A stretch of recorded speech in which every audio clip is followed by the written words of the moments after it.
Welcome to Tech Bytes and News, your daily roundup of articles featured in Hacker News. Today, we're diving into a fascinating story, a teenage programmer's journey building a Pascal compiler for a transputer in 1993. Incredible! A Pascal compiler for a transputer?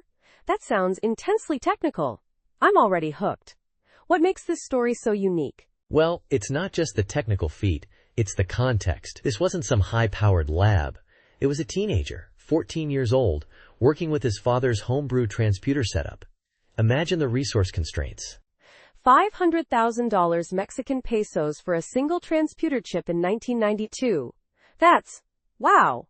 To put that in perspective, an Intel 8087 coprocessor was a fraction of that cost. Mind-blowing. Exactly. And the whole setup was incredibly basic.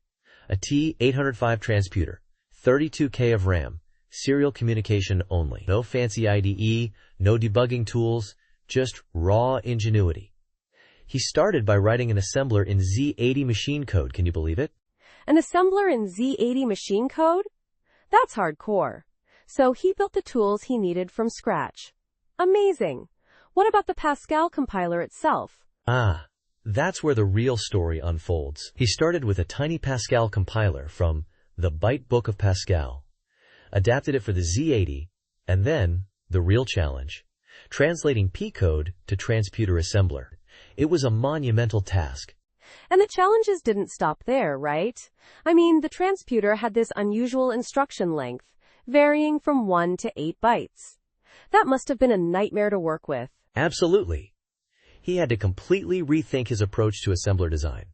Then came the optimization, and initially his code was inefficient, filled with unnecessary push and pop instructions. But then, he discovered the power of tree generation for expressions, a technique from the Dragon Book. Compilers, principles, techniques, and tools. That was a game changer. So the tree generation optimized the code significantly, reducing the number of instructions. Brilliant! But even with that, he ran into memory limitations, right? Yes. His initial compiler exceeded the 32K RAM limit. His father's timely upgrade to 128K RAM saved the day, allowing him to finally get the compiler to compile itself. Talk about a nail-biter. That's incredible! And he even managed to add floating point support, optimize it for almost 100% speed up, and even used it for ray tracing. This is an epic story of perseverance and ingenuity. It truly is. He didn't quite finish the FILIO portion, but the sheer accomplishment of building an almost complete Pascal compiler at 14, under those conditions, is remarkable. A testament to his skill and dedication. The source code is even available on GitHub today.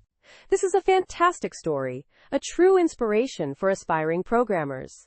It highlights the power of perseverance, resourcefulness, and a deep understanding of computer architecture.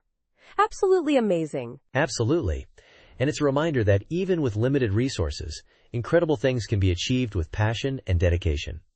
Thanks for joining us on Tech Bytes and News. We hope you enjoyed this fascinating story. Goodbye. Bye-bye.